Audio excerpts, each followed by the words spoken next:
This is Book TV's Afterwards podcast. This week, Washington Post Pulitzer Prize-winning book critic Carlos Lozada offers his thoughts on the volume of books written about Donald Trump and his presidency. He's interviewed by New York Times Book Review editor Pamela Paul. Hi, Carlos. So good to talk to another book journalist or book critic. How do you primarily think of yourself these days? I still think I very much see myself as a book critic. This book is just sort of an extension of that work. But these days, I feel like I'm a political journalist also in many ways, and just using books as a means to that kind of work. And also an author, obviously. This is your first book. What was it? Did you know that you always wanted to write a book as a book critic, or is that something that you actually kind of steered clear of? I did not have a sense that I wanted to necessarily be an author or write a book. Reading other people's books was plenty for me. And I worried a little bit that if I went through the process of writing a book, I would end up sort of far too sympathetic to authors and ruin me for my day job. But I think it's been really useful actually to see what that side of the process is like, and all the work that goes into creating that finished product that I usually just get at the tail end. Do you think it's going to change your approach at all as a book critic? I think it almost has to. I don't know how it will though. I want to see when I'm sort of back in the swing of just reviewing a lot of books. But I suspect that it has to in some ways, beyond just sympathy for authors. I hope that it'll give me a better sense of the decision making that goes into what a book covers, how many chapters, why do you devote attention to this or to that? So I hope it'll make me better at my main job, which is as a book critic. Well, now you know all the answers. But this book, obviously, you didn't steer too far away from what it is that you do during the day, and that you read 150 books about the Trump era for this book. Do you think of this as a book about books, or is it something else? At a basic level, I think it is a book about books. I think of it like Kramer's coffee table book about coffee tables from Seinfeld. But I hope that it simply uses books to try to understand a moment, to try to get a snapshot of a moment. And so I think in that sense, it could have been a lot of things. It could have been film, it could have been theater, it could have been fiction, right? Because I focus mainly on nonfiction. And so I think it is mainly a book about this moment in American civic life, and books just happen to be the prism through which I understand it. You call this a book also about an intellectual history of the Trump era, a subtitle that some people might consider to be, sort of inherently oxymoronic. But what do you mean by an intellectual history? Mm-hmm. Well, there are a lot of ways to imagine an intellectual history. There's been this common exercise during the Trump years of trying to find that one book from like 1973 that anticipated everything, or this one essay that saw it coming. And I've done some of that myself, guilty. But that's not the kind of book I wanted to write. I wanted to grapple with how America's public intellectuals and writers and insiders and academics and journalists, how they were thinking about this moment in real time. So maybe a better way to explain it is to think of it as a snapshot of an intellectual moment that I hope perhaps future intellectual historians can look at to get a sense of how we thought about Trump in the moment. It's interesting that you talk about books that oversimplified things into this is how we got here. This is how this happened. And right after the 2016 election, there was this increased interest and sales of in particular novels that sort of presage the current moment. 1984, of course, Brave New World, all these sort of post-apocalyptic novels suddenly became bestsellers again. And then you had the books that sort of said, well, this is what this means. This is what's happening in the current moment. Now, are we moving into this, a sort of third phase of this is what this is going to mean moving forward? This is what's going to happen next. These are the implications. I hope so. I hope that we'll be getting that new wave of books. I think that, you know, there's been this, I mean, and the quantity of books that I read and reviewed and thought about is sort of testament to this. There's been this obsession with trying to understand how we got here, you know, why Donald Trump was elected in 2016, and what the future can hold in American politics. I do hope that we might try to move beyond a sort of singular obsession with the occupant of the Oval Office, and do a little better at grappling with the forces that brought Trumpism, you know, into American life.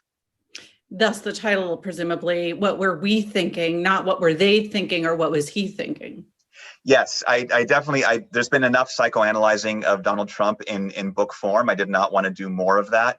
And in fact, the original discussion of the title was included and started with what were they thinking, but I wanted to be more all encompassing with that. I didn't want to absolve anyone of responsibility or of agency. And it's certainly not a book about what administration officials were thinking, though there is some of that in some of the insider memoirs. But I wanted to be as broad as possible with this sort of sweep of thought and of writing. What did you make of the fact that early interest, those early books that people started to turn to explain what was going on, were mostly fiction, novels, and memoirs? Mm-hmm. I did some of that myself. I went back and read Sinclair Lewis, It Can't Happen Here, and The Plot Against America, Philip Roth, and wrote about those in the time. So I certainly engaged in that sort of soul searching through fiction. But I think it spoke to how so many people thought that this just seemed kind of impossible, right? No one, you know, if it's about what were we thinking, we weren't thinking that hard, right? There was this sense in which Trump couldn't be elected, right? Even Trump's own campaign didn't necessarily think it was going to happen.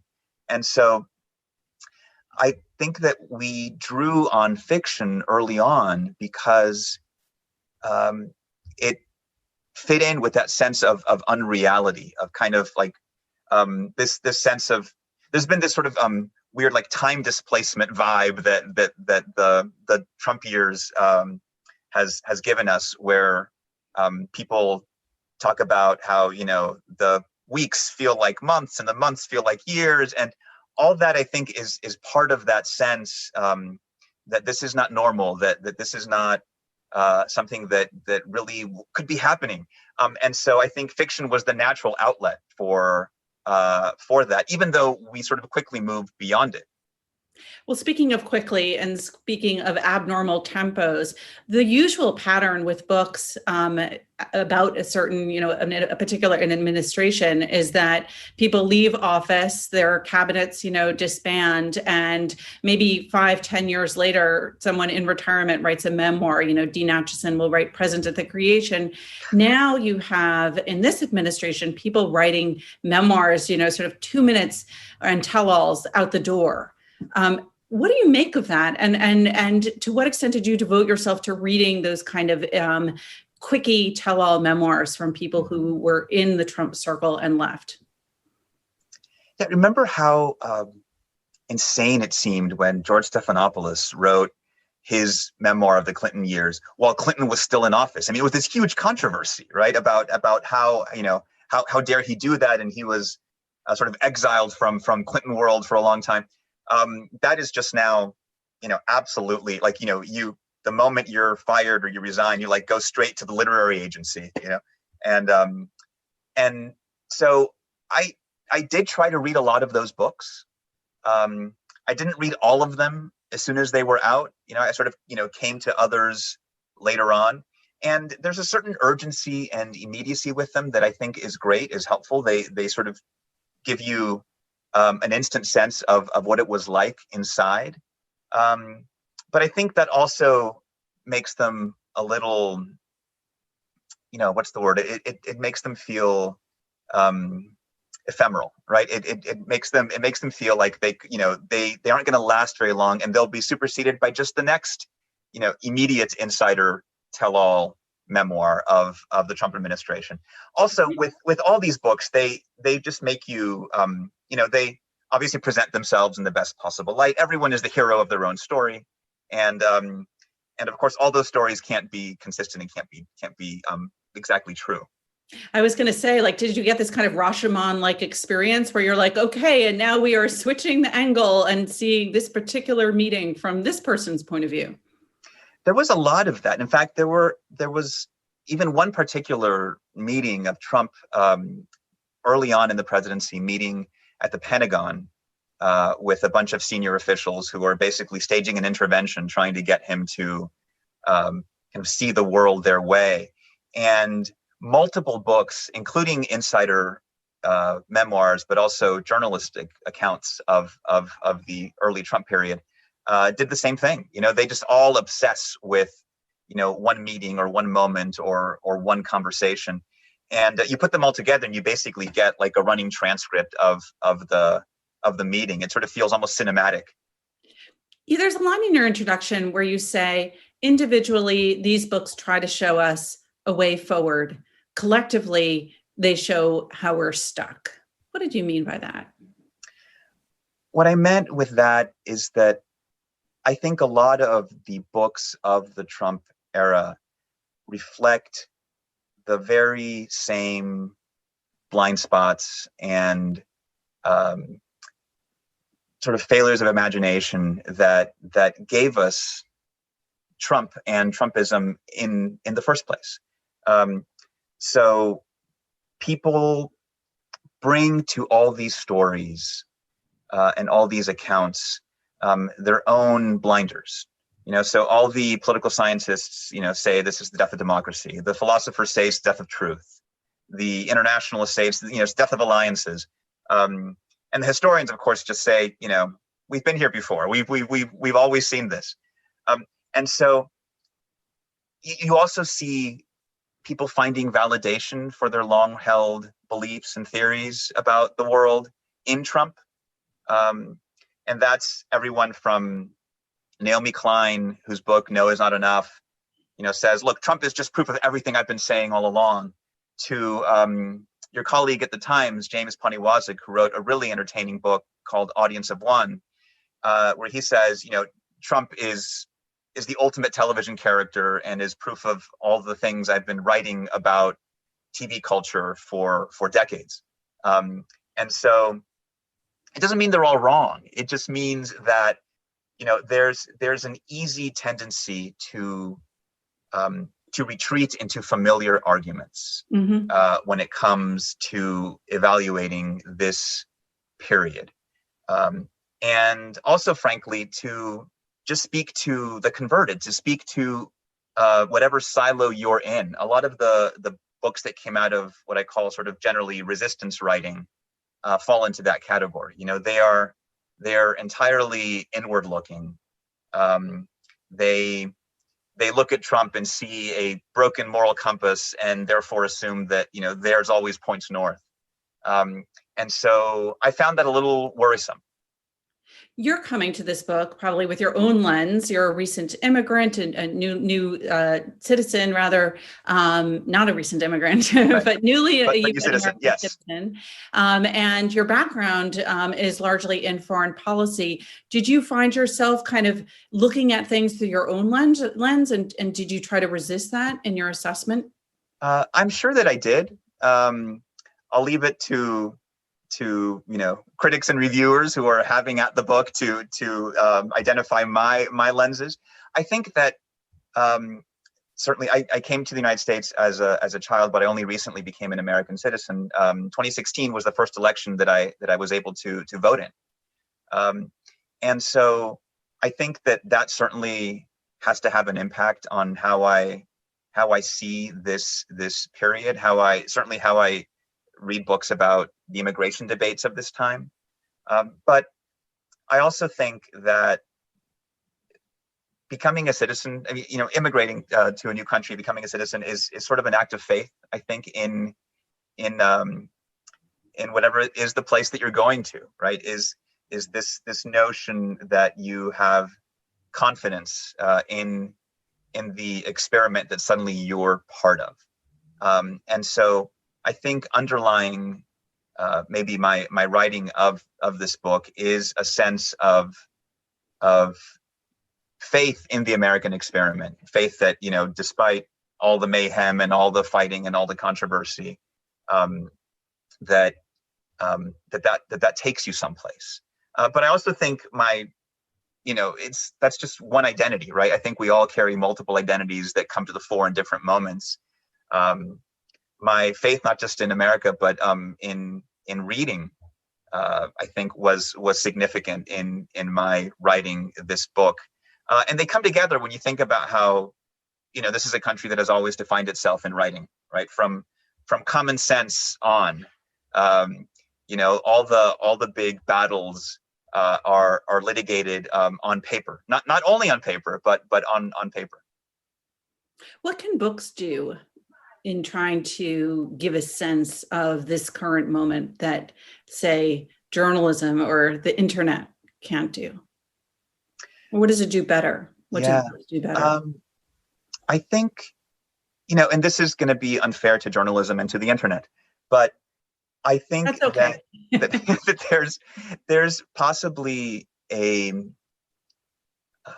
little bit of greater staying power there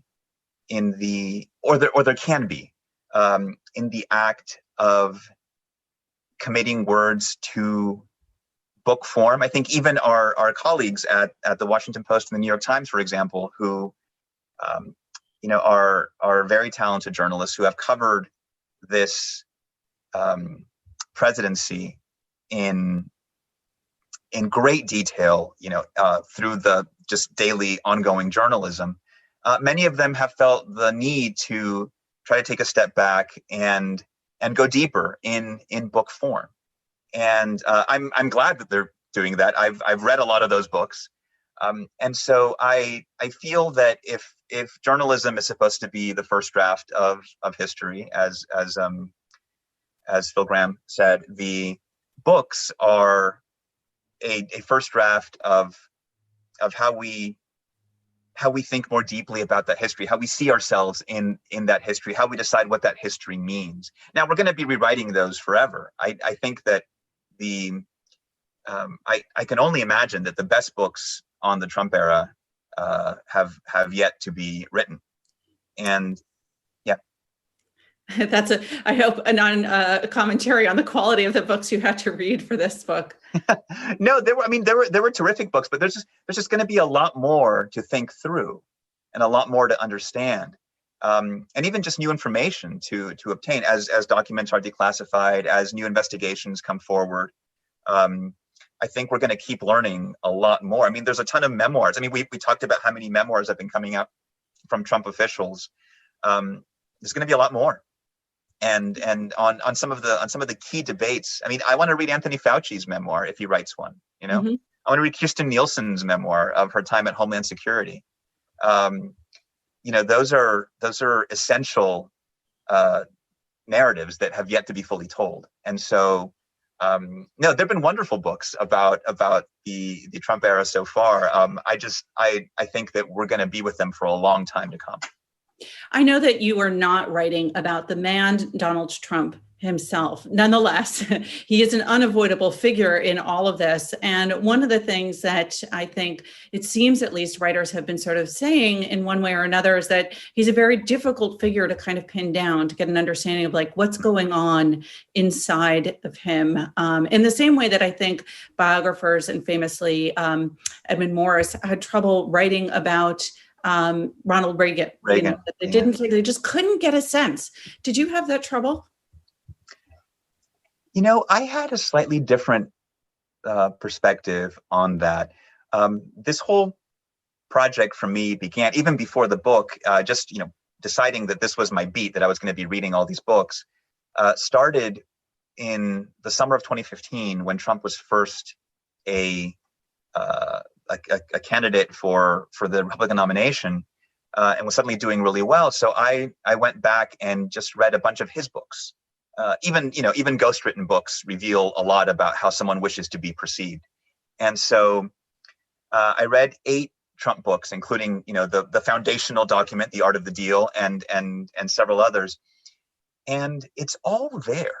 Like everything we've seen about Donald Trump is there.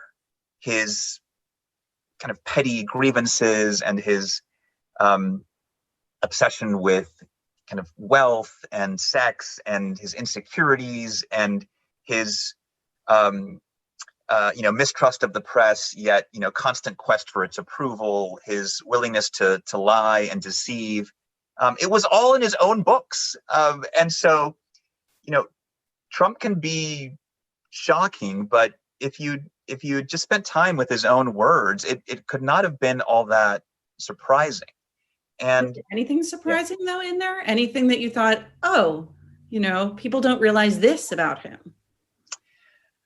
One thing that I caught on to early on, and then you start seeing it through a lot of his books, is that, and maybe this has ceased to be surprising now, 4 years or, nearly 4 years in, but he did not, he liked acquiring things. He liked winning. He liked, getting the notoriety and attention that came with some big deal. Then to managing that thing, to running it, he got bored really quickly.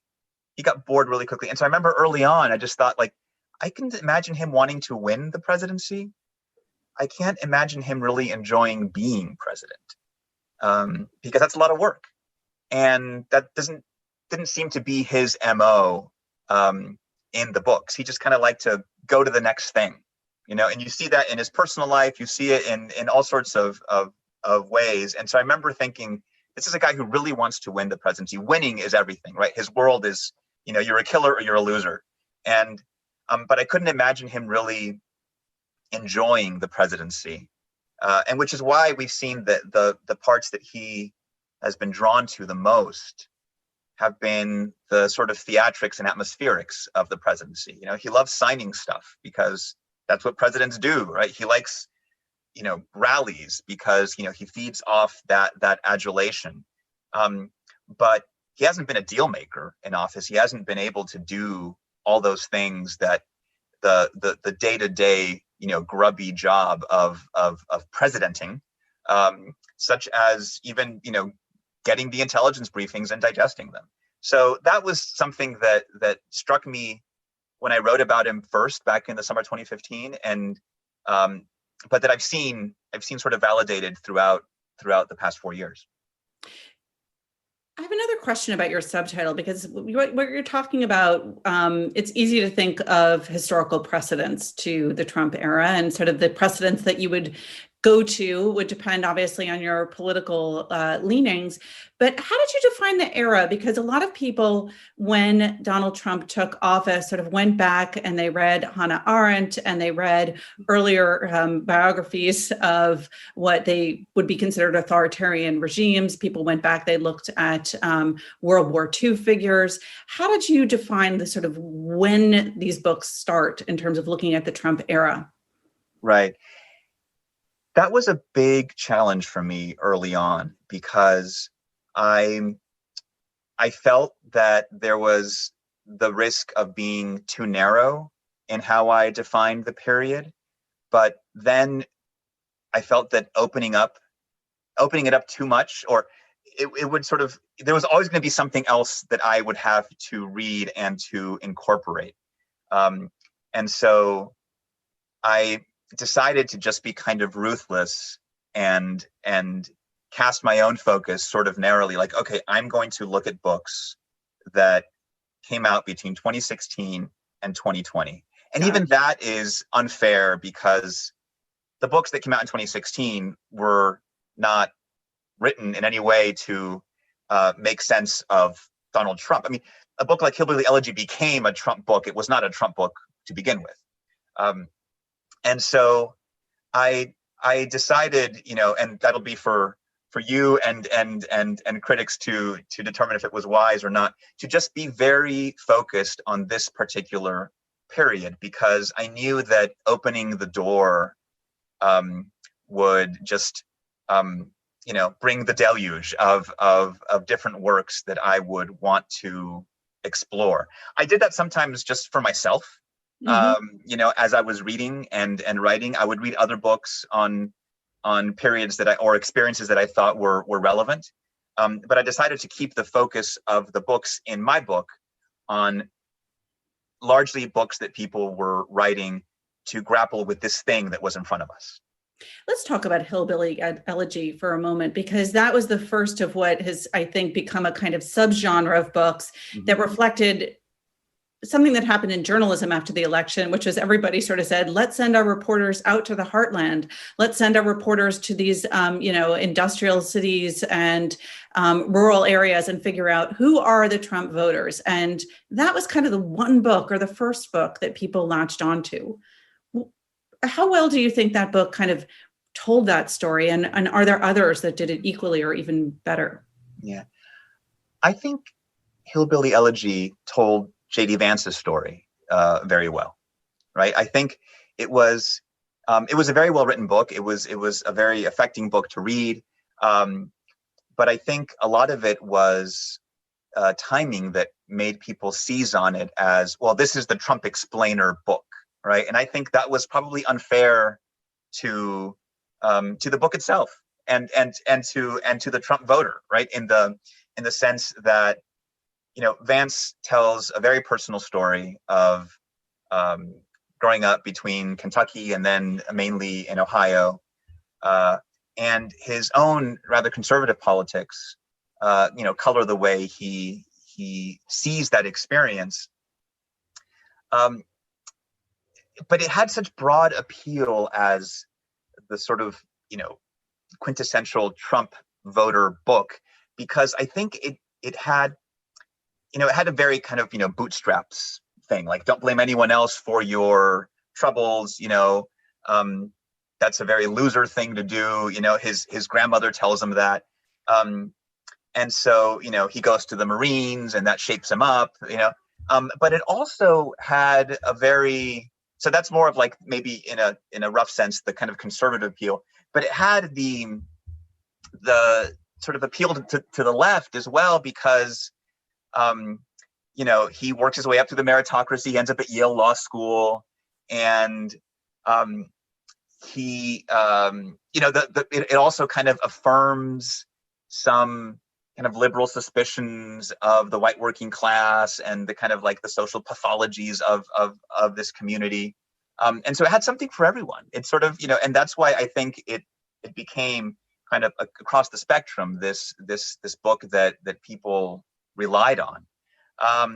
A book like Heartland by Sarah Smarsh, is it's about her experience growing up in Kansas, farm country, but very much from the left, very much from a totally different political perspective. What was interesting is that the publishers really pitched it as, and this is the liberal Hillbilly Elegy when it was coming out. And that's unfair to Smarsh, and it was his own book. In fact, it was in the works for, my understanding is, for a long time before that. It wasn't in any way a response to J.D. Vance, not in a temporal sense anyway. And it's not just like the difference between, the mountains and the plains, right? These were just different ideologies that came to bear on this one political reality that is the struggles of the white working class. So I think that we put these books in conversation with each other. I certainly did that in my book. The opening chapter of the book is about all these books that I call the Heartlandia genre, and I spent a lot of time contrasting J.D. Vance and Sarah Smarsh. I also think a lot of the authors who aren't memoirists, who are like more these journalists that you talk about, who dove into every Rust Belt town and chrome counter diner they could find, often brought their own preconceptions to what they were covering, which is sometimes inevitable. Well, here's another gross oversimplification, but it strikes me that a good portion of the books that you describe in your book are books that explicitly set out to say, okay, here, I'm going to explain to you what's happening here. And then there are books like Hillbilly Elegy, like Sarah Smarsh's Heartland, that don't set out to do that, but which you found to be perhaps in many ways better ways to sort of vehicles to explain this period than the books that were sort of going at it directly. I think that's right. I think that I felt, good books have to accept kind of messiness, right? And when everything is too perfectly tied up in a bow, I always worry, like, what's been left out of this? What am I not getting?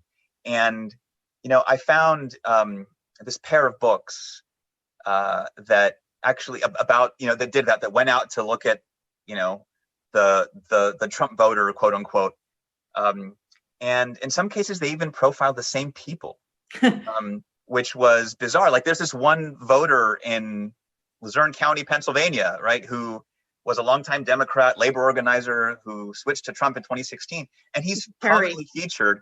Ed Harry. He's prominently featured in two different books, and the crazy thing is these books give him significantly different motivations for supporting Donald Trump. In one book, he's this economic populist. He worries the Democrats have forgotten, the working class. In another book, he's a 9/11 truther, culture warrior, and really he's the same guy, I suspect. But often he's interpreted through the prisms that journalists and writers bring to the story. And I don't want to sit in judgment of that. I just wanted to point it out and show how hard it is sometimes to avoid that. So you've mentioned these prisms and these sort of areas of expertise that people kind of look through the particular lenses. We haven't talked explicitly about the most obvious one, which is ideological, that we live in such an incredibly polarized, period right now in America. And I'm wondering, did you sort of have to try really hard to find books that, were not sort of ideologically 100% in the tank for Trump or in the resistance? Like, was it, I guess they're the Never Trumpers, which are sort of over here. How hard was it to find books in the middle?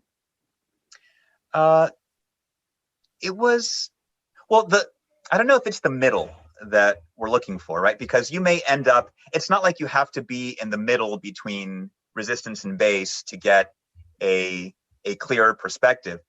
You just have to not be sort of in the tank one way or the other. You may end up in a different place. So what I often did is I read a bunch of books just over the course of the 4 years, books that I was reviewing often for the Washington Post. But then when I realized I was going to try to take a bigger, more sweeping look at these books, I went back and sort of backfilled different areas that maybe I'd read, 5 books on this, but I want to read 5 more. And there I could really kind of pick and choose, different perspectives. And that was such a luxury for me to have the time to do that. I can only, I could never do that like as an ongoing book critic. And I can only do it as an author in this case, where I had a little bit of time. And so, for instance, on these books about the white working class, I found this book that I had completely missed the first time. It's called We're Still Here by Jennifer Silva, a sociologist. And she, at first, I thought it was going to be very similar to the others. She spent time in Pennsylvania coal country talking to people. And I found, though, that she was able to, first, she pointed out that, the heartland is not entirely white. The working class is not just the white working class, as it has been sort of branded. And that this debate that we've had about the motivations of the heartland Trump voter, which has always been narrowed down to, are they motivated by their cultural prejudices or their economic struggles, right? And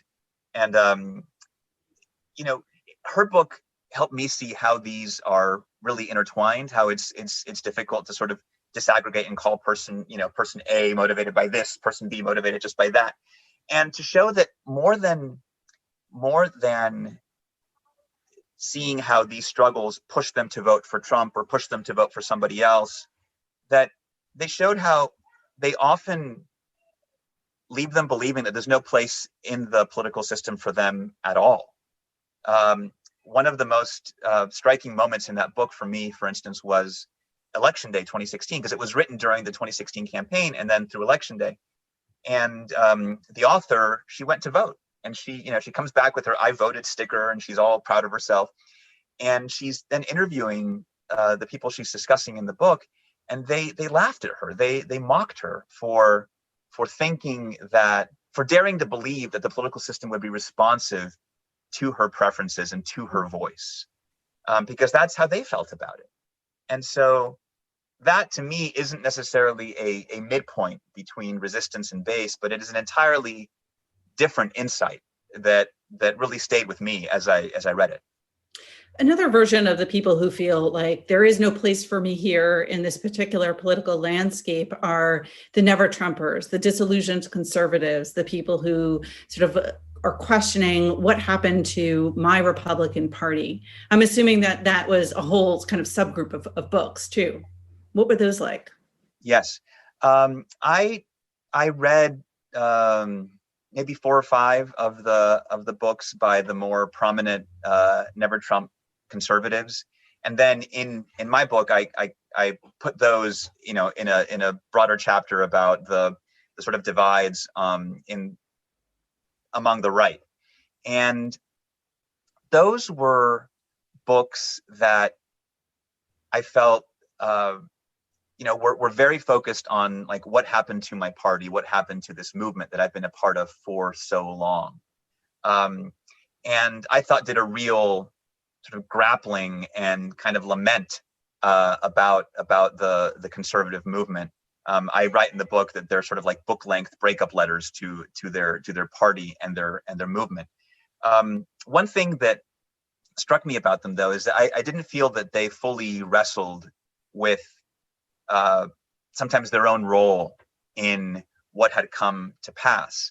A lot of these had been sort of longtime conservative commentators or Republican campaign strategists, and they had been fine kind of feeding this base, or at least ignoring the kind of really intense base of support that the party increasingly was embodied by, until they couldn't really control it anymore, until it didn't produce one of their more conventional Jeb Bush type nominees. And suddenly it's like, oh my God, what have we done? What have we created?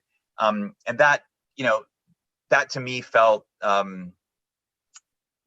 little insufficient as a reckoning.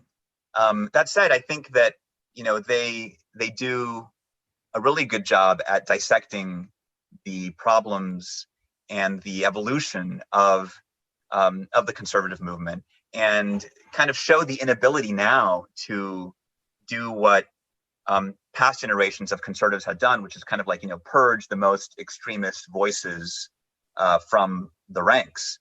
Those voices have kind of taken over and have left these kind of writers, outside looking in. One of the ways in which to view the kind of Trump line of the timeline of the Trump era, from my perspective as a book person, as a journalist, and I expect from your perspective as well, have been this series of, huge embargoed books that, you hear about the book, it's going to come out and the embargo breaks and everyone writes about it and everyone jumps on it. It becomes a huge bestseller. And it's gone from, Comey to the first Bob Woodward book, Fear, to Bolton, to the Melania Trump book, to the next Bob Woodward. But the one that I think has started it all was probably Michael Wolff's Fire and Fury. And you start a chapter about that book. The first line is, "I blame Michael Wolff." What has he done and why does it matter? First of all, I hate reviewing those books where I have no time. I have to stay up all night reading them and then just crash something together. And I always try to tell publicists and publishers, saying you're hurting yourself because you're not letting people, really wrestle with a book. Just give me a few days. Just slip it to me early. Give me just a few days to read it. But I never get anywhere. I think Michael Wolff's book is sort of perfect for a time capsule of this period. Bring people back to that moment because it now feels like 20 years ago. Yeah, so this was January 2018, right? He had spent he had gotten, amazing access hanging out in the White House. And clearly Steve Bannon seemed to be a significant sort of source and entry point for him. But it popped. We heard just a little bit, just that it was about to show up. And suddenly it's in the world and it's the only thing anyone can talk about. These books, as you mentioned, have become almost commonplace, right? There's so many of them now, and they, every few months there's some huge bestseller. But this was the first, and it was mind-blowing. Everyone was talking about it. And I literally stayed up. I got the book on a Thursday afternoon, and I stayed up most of the night reading it. And I started writing the next morning, and I filed my review by 3:00 that afternoon on Friday. And Michael Wolff I think that book created almost a race for the most, oh my God, can you believe that anecdote? A kind of arms race among these books that all the Trump books to follow have been competing for, have been trying to get that story. And to my mind, it's done so.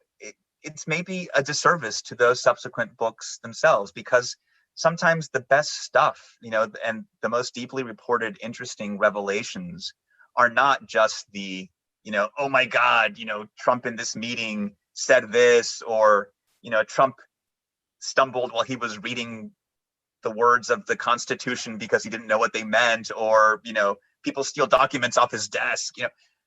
Those are memorable. But for instance, in a book like A Very Stable Genius by my colleagues Phil Rucker and Carol Leonnig, which was a huge bestseller, it was stuff like that ended up kind of overpowering the conversation surrounding the book. And to me, that was far from the most interesting stuff in the book. That was the first book where I learned, for instance, that Robert Mueller's team had passed up the opportunity to take a look at the letter that Attorney General William Barr was going to put out characterizing the Mueller report. In hindsight, that seems like a big mistake. In hindsight, I really wish they had looked at that letter first and maybe weighed in. And so, I learned that in that book, right? But it was not in any way what dominated the discourse around it. It's the same with a book like Rage by Bob Woodward, where the 17 or 18 conversations between Woodward and Trump were the dominant part of the coverage surrounding the book. But in fact, the first half of the book is about major national security challenges, largely through the eyes of Jim Mattis, who was Defense Secretary, and Dan Coats, the Director of National Intelligence, and how worried they were about an actual nuclear conflict with North Korea.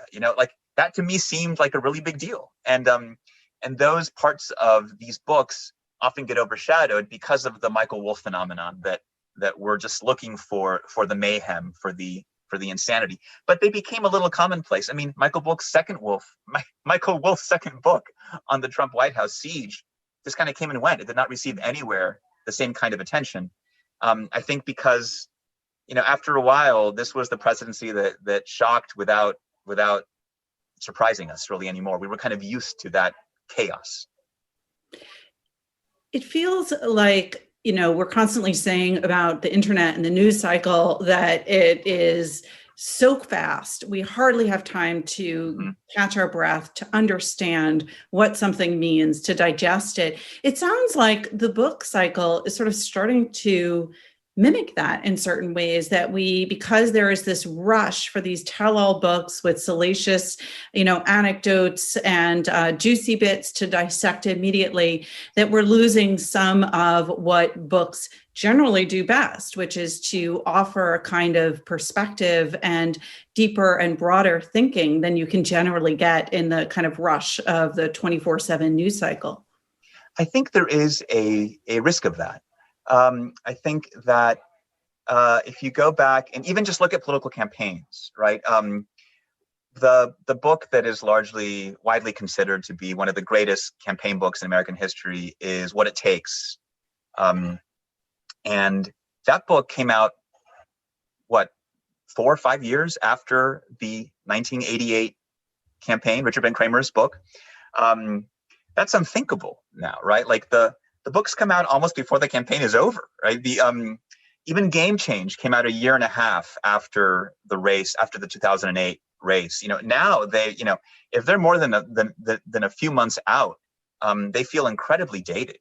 And I think that has to have an impact on the depth of the reporting, or even when they are very deeply reported, on just how much time the writers have to really think through and digest what they've uncovered. And so I do think that, books are coming close to mimicking the speed of kind of long magazine pieces, right? And long magazine pieces are mimicking the speed of, op-eds and blog posts, and that's probably less than ideal for readers, for writers who have to crash through material a lot more quickly, but also just for lack of a better term, for history, because people look back on these initial accounts to start crafting larger histories of a period, and we lose something probably in this kind of quest for speed. I don't see it going away, though. Well, you mentioned earlier, it obviously affects the way that you approach a review as a book critic. What gets lost? Well, let's start with, what do you try to do if you had, let's say, the luxury of 2 or 3 weeks to review something, to read and review something like Michael Wolff's Fire and Fury? Like, what would you have done with that extra time that you can't really accomplish when you're writing against, a 24-hour deadline? With Michael Wolff's book, I'm not sure. I probably would have tried to contrast, for instance, some of his revelations or reporting with reporting at the time to see where things lined up, or where was he really delivering something totally new, or was it, or was he, covering material that we've already, been overwhelmed by. I think where it becomes more useful is in, so say, soon we're going to get Barack Obama's memoir, right? Volume 1 of his presidential memoir, which is coming out on the 17th of November. And with a book like that, which I expect I won't get until very shortly before it's out, with a book like that, I would want to do so much. I'd want to compare it to, Dreams from My Father and Audacity of Hope. I'd want to look at other, David Marinus's biography of Obama, and David Garrow's, and David Remnick. They're all Davids, I guess. And see what I can find, see what stands out, see where maybe Obama himself has reconsidered things he had written before. You want to put that sort of book in conversation with past works and with history in a way. That book is going to both be a furthering of the Obama story, but it'll also be in conversation and in competition with other presidential memoirs. Like how does it stack up against Clinton's book, or against George H.W. Bush's writings, or the gold standard Grant's memoir, right? There's so much you can do with a book like that, rather than just plow through it in a couple of days and then dash off 1,200 words telling people some of the highlights.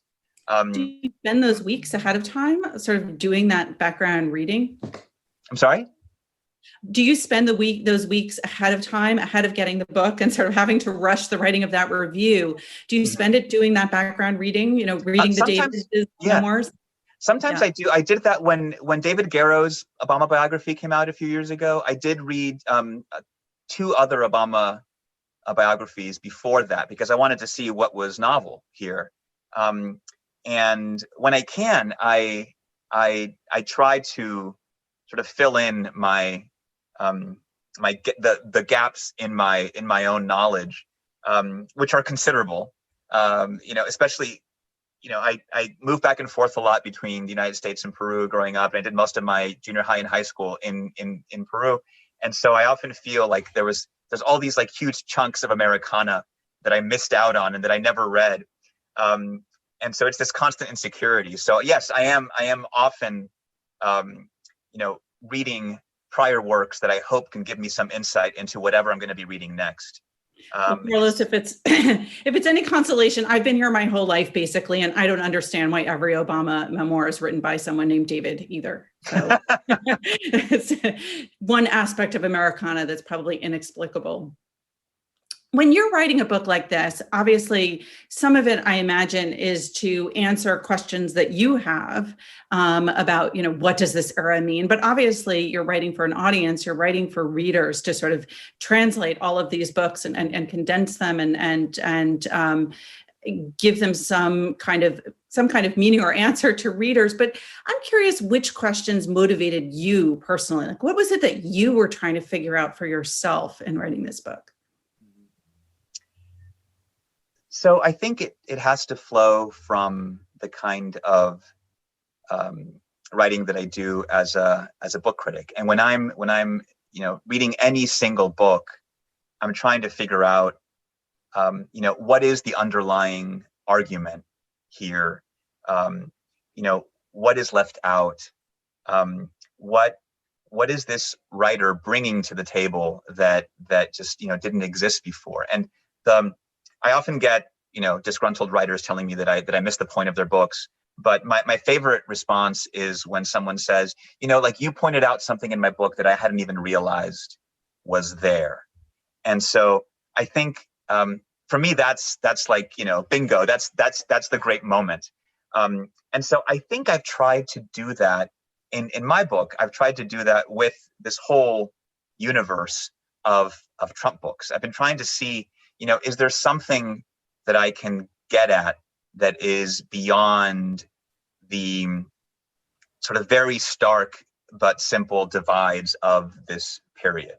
And so, for instance, when I encountered Jennifer Silva's book that I mentioned earlier, it was that kind of moment for me. It's like, oh, this is a chance to look beyond, is it economic struggles or cultural prejudice? This is a different idea. And that moment of insight, which shouldn't be so rare, but these years has felt a little rare, is just like this warm bath that comes over me as a reader. And so I wanted to read these books in a sense to try to get past whatever my own kind of easy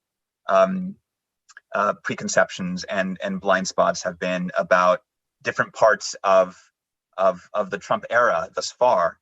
And what it's allowed me, I think the one thing I've walked away with is that all the fights that we're having, whether over immigration or over democracy or presidential norms or all the over identity and race, they are just a constant, ever-present part of the American story. They, yeah. No, go ahead. No, and those have been the best books for me. The ones, and maybe this is obvious to everyone, but it wasn't necessarily so to me. That this is just this is not an anomaly. It's maybe anomalous that they're happening all at once, but it's not an anomaly in the American story. And books that have helped me see that have shown how this period fits into the long arc of American history, have been the ones that have been both most helpful, sometimes most discouraging, but also the ones that just help you think like, okay, let's, this is our turn. One thing that struck me is that you mentioned in your book that certain books you'd actually reviewed and then reread for writing this book, that your own opinion of them changed over time. And I'm curious if there were other ways in which writing this book, your first book, changed the way you approach your work as a book critic. There were certainly books that did that, books where I felt, or it's not that sort of as a book that I loved and then I read 3 years later and suddenly I hated, or the other way around, but it was more that I saw different things in them, that what had struck me most the first time was not at all what I found most important the second time around. Timothy Snyder's book on tyranny did that for me, for instance. At the beginning, I was struck by its very prophetic, post-truth is pre-fascism, these very dramatic moments in the book. And when I was rereading it in 2019 and 2020, what strikes me most about that book is his refrain of just being mindful of protecting key institutions, right? Just, pick institutions you care about and stick by them. And so I felt that with some books, I just encountered things that I may have just like passed over quickly the first time around. And I do imagine that it'll maybe give me some more humility when I'm reviewing, knowing that, all I can do is grapple with a book in the moment. And whatever strikes me. But to sort of have enough self-awareness to realize that, this may not be the most important thing about this argument or this book, and that there's a certain ephemeral nature to my own deep probing insights about each of these works. These are people who spend years, lifetimes sometimes, on this work, and I show up and I spend a couple of days reading them and then trying to pass, some kind of judgment on them. It seems grossly unfair. And I think having to reread and reconsider these books is useful for me, because I realize that there's often more there than I anticipated. Well, Carlos, you've already won a Pulitzer Prize for criticism for your book of criticism for the Washington Post. You've read more than 150 books on the Trump era for your first book, and now you'll be a kinder critic to boot. So congratulations on all of that. Thank you so much, Pamela. Thanks for listening to this week's Afterwards podcast. Subscribe, rate, and review us wherever you get your podcasts. Send us an email at podcasts@c-span.org.